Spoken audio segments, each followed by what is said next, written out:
I'm Chris with Tactical Aviation. Today we're going to be going over how to get airspace authorization using the LAANC program for near real-time authorization, further coordination requests, and how to apply for and get a certificate of authorization.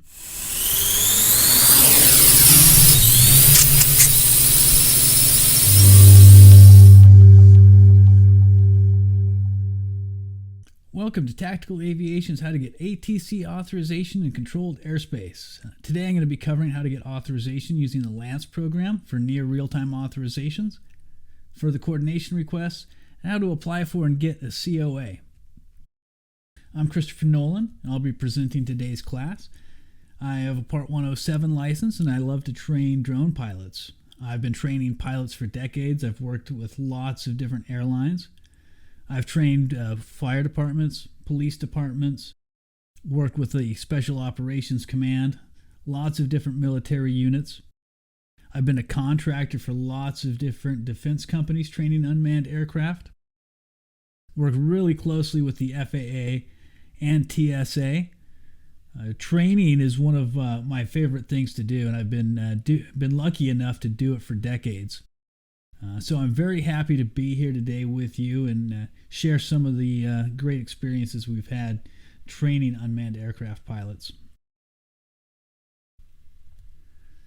If you're a drone pilot and you plan on flying under 400 feet in controlled airspace and around airports, you have to receive airspace authorization from the FAA before you fly. There's 3 levels of airspace authorization: near real-time, further coordination requests, and certificate of authorization. The near real-time authorization is extremely easy, and that's going to be done from your phone, tablet, or PC, and that's going to utilize the LAANC program. This is an FAA program that works extremely well. LAANC is a low-altitude authorization and notification capability. LAANC is a collaboration between the FAA and industry. It directly supports UAS integration into airspace, and it provides drone pilots with access to controlled airspace at or below 400 feet. The LAANC capability is available to pilots operating under the Small UAS Rule Part 107 or under the exception for recreational flyers. LAANC automates the application and approval process for airspace authorizations. Through automated applications developed by the FAA and approved UAS service suppliers, pilots apply for airspace authorization. LAANC provides airspace authorizations only. Pilots must still check NOTAMs, weather conditions, and abide by all airspace restrictions. Access to the capability is provided through one of the FAA-approved UAS service suppliers, and there's 2 ways to use LAANC. Near real-time authorization for operations under 400 feet in controlled airspace and around airports. That's available for Part 107 pilots and recreational flyers. To submit a further coordination request, if you need to fly above the designated altitude ceiling in a UAS facility map up to 400 feet, you can use the LAANC program as well, and that's going to be just for Part 107 pilots. To qualify for Part 107, you must have a remote pilot certificate. LAANC is available at 726 airports, so most of the airports around the country have this LAANC program, which makes it real easy to fly in this controlled airspace. Through the UAS data exchange, this capability facilitates the sharing of airspace data between the FAA and companies approved by the FAA that provide the LAANC service. The companies are known as UAS service suppliers, and they create the applications. So here's a list of the following companies that have been approved by the FAA to use the LAANC. We're going to use Kitty Hawk for today's examples. It's great because real user-friendly, and you can do your near real-time authorization or further coordination requests, and you can do it as an exception for recreational flying or as Part 107. we're going to fly out of Coeur d'Alene today. That's right where I live. And where I happen to live is a Class Echo airspace. So I have to use the LAANC program all the time. So here's Coeur d'Alene Airport. It's Class C surface area, so ATC authorization is required. And I live right sort of in the south area of the Class Echo surface area. And here's the UAS facility map of Coeur d'Alene. And a facility map shows the maximum altitudes around airports where the FAA may authorize UAS operations without additional safety analysis. A facility map does not give you permission to fly a drone within controlled airspace. You must submit an online request and receive FAA approval to fly in Class B, C, D, and surface area Class E. So in here, we're in the purple block, and we're able to fly up to 100 feet using the near real-time authorization. In the yellow blocks is everywhere around the airport where you can fly with the near real-time up to 100 feet. In the red, you would need a further coordination. In the blue, you can go up to 200 feet, and in the green, up to 400 feet.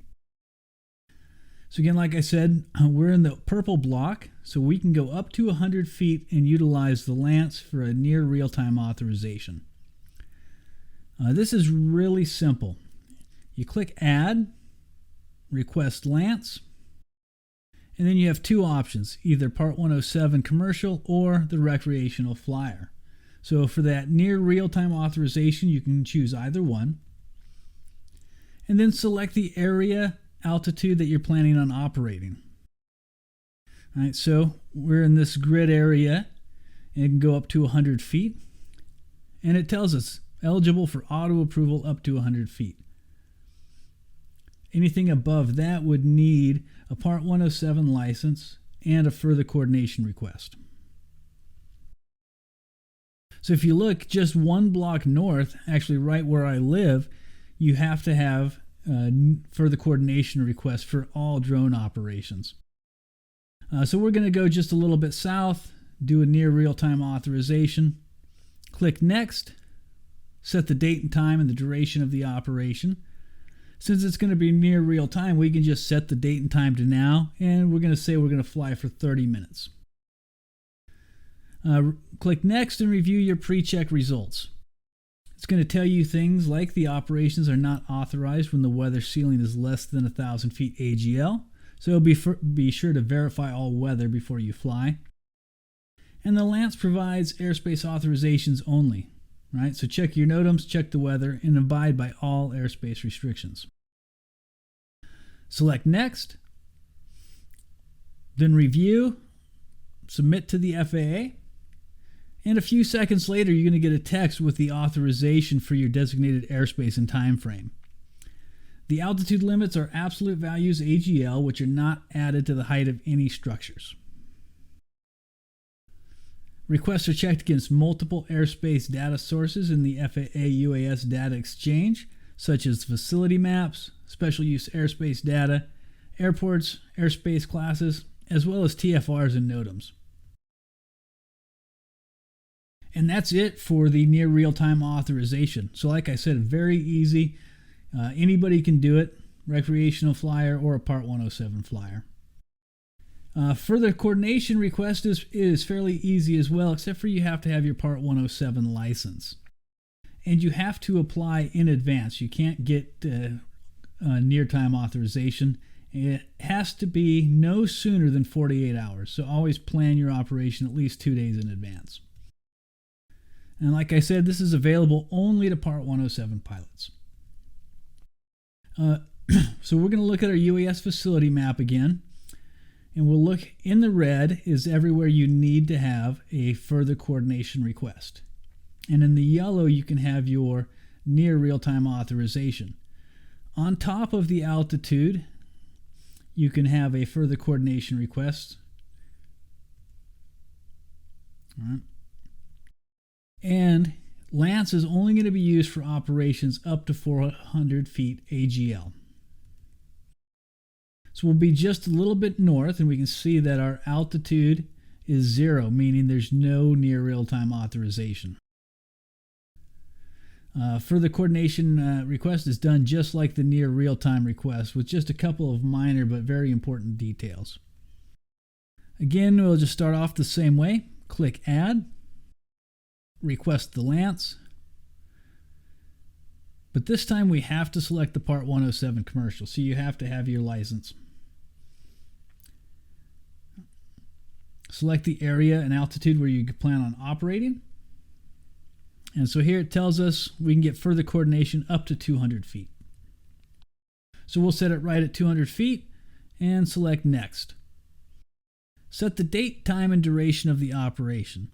So 48 hours in advance, just make sure you have at least 2 days before you're going to fly.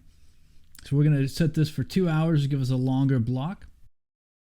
Select Next, review the pre-check results, review, submit to the FAA, and a few seconds later you will receive a text letting you know your request is pending FAA review. And then a couple hours later you should receive a text with the authorization for your designated airspace and time frame. Unless specifically requested in an authorization, drone pilots do not need to notify tower before they fly. So that's it for your further coordination request. It's just very similar to the near real-time authorization, but you have to submit it 48 hours in advance and you have to have your Part 107 license. Getting a certificate of authorization is a little bit more complicated and it takes a little bit more work. A COA is an authorization issued by Air Traffic Organization to an operator for a specific UA activity. After a complete application is submitted, the FAA conducts a comprehensive operational and technical review. If necessary, provisions or limitations may be imposed as part of the approval to ensure the UA can operate safely with other airspace users. In most cases, the FAA will provide a formal response within 60 days from the time completed and submitted. And this is available only to Part 107 pilots as well. A COA can be used at areas where LAANC would be rejected, like this area found around an Air Force base or on airport property. So we're going to do a COA on airport property. And the only way to do the COA is through the FAA drone zone. So you have to have an account set up there. Once you log in, you want to create a Part 107 waiver or authorization. Select your airspace authorization block and start your application. Put in your operational title. We're going to be doing a ATR 72600 pictorial and set your parameters. So the start date, end date, the time frame, the frequency of your flight, the local time, and your proposed area of operation. So for our operation, we're going to be at KGEG, which is Spokane International Airport. We're going to set the altitude to 35 feet AGL, put in our lat long, set the radius of our airport or radius of our flight, what our nearest airport is going to be, the class of airspace, and the description of our proposed operation. We don't have any relevant existing waivers. So, how did we get our lat long? Well, the easiest way to do it is to actually go to the UAS facility map. And wherever your cursor is going to tell you the exact lat long.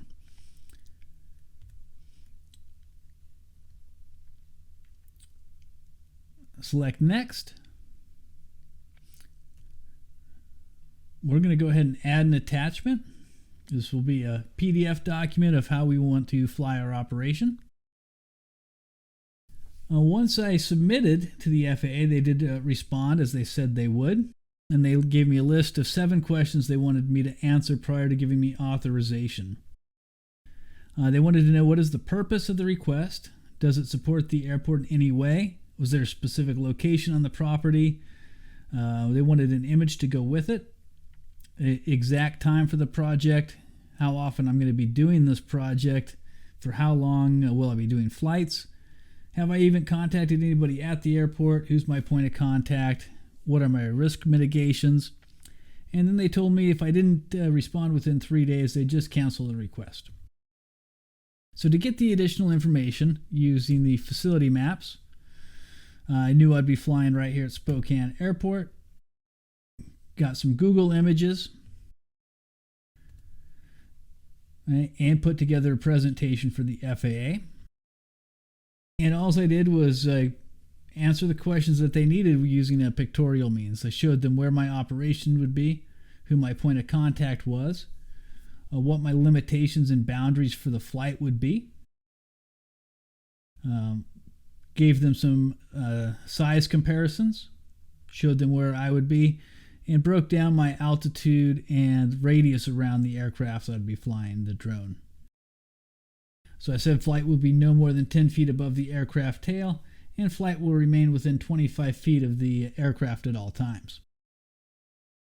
Responded and told them that, and quickly they gave me a COA, and so I had authorization to fly at the airport with a drone to take my aerial photography. So they gave me with that COA a pictorial description with the actual boundaries I'd be allowed to fly, and so they gave me a little bit more leeway than I had applied for. So do you need a Part 107 license? Tactical Aviation has developed a Part 107 test preparation course to help you get your license if you need one. And if you don't have your remote pilot certificate and you're a drone operator, well, you definitely need one. Great employers, X-Craft out here in Coeur d'Alene, Idaho, hires Part 107, Amazon Prime, LAANC, Drone Seed. Even colleges are hiring drone operators.